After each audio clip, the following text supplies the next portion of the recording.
Let's see how to use dual SIM on iPhone 15 Pro Max.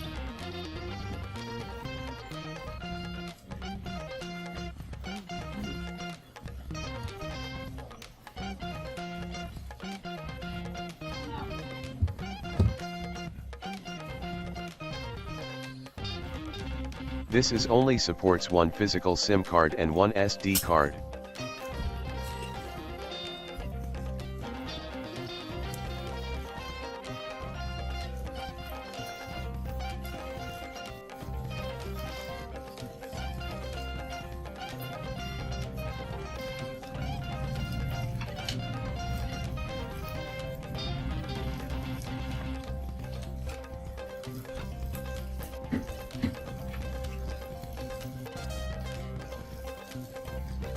I am using an eSIM on my device. The secondary SIM card is an eSIM, and it is a physical SIM card. This way you can use two SIM cards in your iPhone. Thanks for watching. If you like our videos, please subscribe.